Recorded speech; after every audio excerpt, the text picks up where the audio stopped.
សួស្តីអ្នកទាំងអស់គ្នាយើងត្រឡប់មកវិញទៀតហើយជាមួយនឹងរីបារបស់ថ្នាំវិញម្ដងអញ្ចឹងបើសិនជាគ្នាយើងមានបំណងចង់រៀនជាមួយនឹងកម្មវិធី Revit អីហើយអ្នកទាំងអស់គ្នាអត់មានពេលគ្រប់គ្រាន់សម្រាប់រៀនអីខ្ញុំគិតថាការមើលវីដេអូគឺវាល្អបំផុតក្នុងមេរៀនមួយគឺយើងមានជាមួយនឹងdetail បានល្អៗហើយជាមួយនឹងមានន័យថាសម្រាប់យើងដាក់ link វីដេអូនៅក្នុងហ្នឹងឲ្យបើសិនជាគ្នាយើងចង់រៀននៅចំណុចណាមួយគ្រាន់តែយើងចូលមកកន្លែងហ្នឹងយើង download មកមានថាអ្នកទាំងអស់គ្នារៀន step by step គឺអ្នកទាំងអស់គ្នាអាចនឹងធ្វើវាបានdirect មកទោះបីជាអ្នកទាំងអស់គ្នាហ្នឹងអត់បានមករៀននៅសាលាផ្ទាល់ឬក៏រៀននៅកន្លែងផ្ទាល់ក៏បានដែរអញ្ចឹងតោះកុំឲ្យខាត់ពេកថ្ងៃហ្នឹងខ្ញុំមកបង្ហាញគ្នាយើងមួយ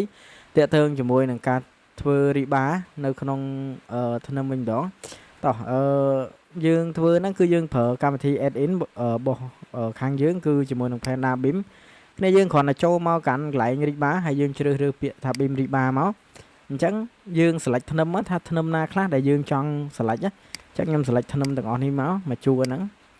នៅពេលដែលអ្នកទាំងអស់គ្នា select ហើយយើងចូលកន្លែងនេះយើង finish វាអញ្ចឹងក្រោយពេលដែលយើង finish វានឹងបានតារាងមួយសម្រាប់ឲ្យគ្នាយើងជ្រើសរើសអញ្ចឹង cover នេះខ្ញុំយកវា30ហើយចំកន្លែងនេះគឺ partition ហ្នឹងវាសំខាន់មែនតើ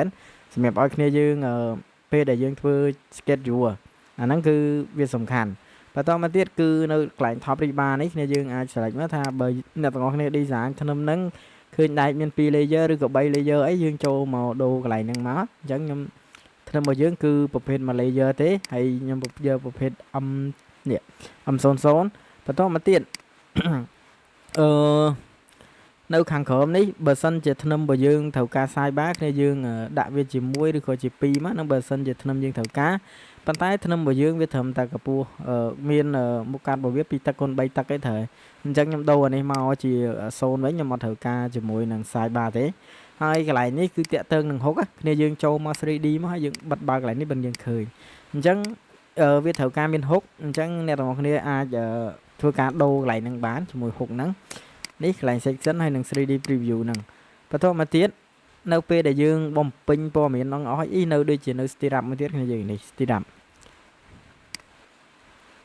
នេះអញ្ចឹងបន្ទាប់ពីអ្នកទាំងអស់គ្នាបំពេញព័ត៌មានហ្នឹងឲ្យអស់ហើយ stirrup គឺយើងយកវាប្រភេទជាមួយនឹងមុខមានន័យថាប្រវែង L4 គឺអ្នកទាំងអស់គ្នាយក spacing របស់វា100ហើយL2 គឺ middle កន្លែង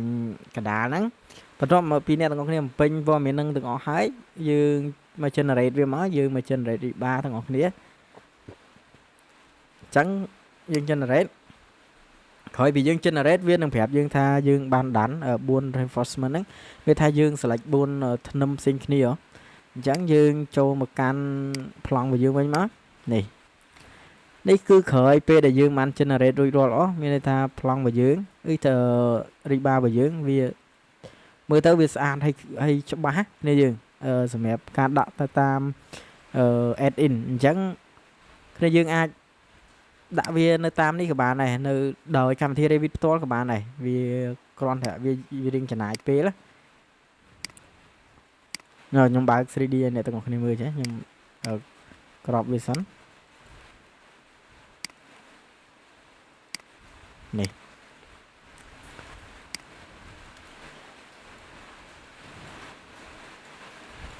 អញ្ចឹងបើគ្នាយើងត្រូវការ add in ហ្នឹងអាចតំណែងមកខ្ញុំបានអរគុណជំរាបលា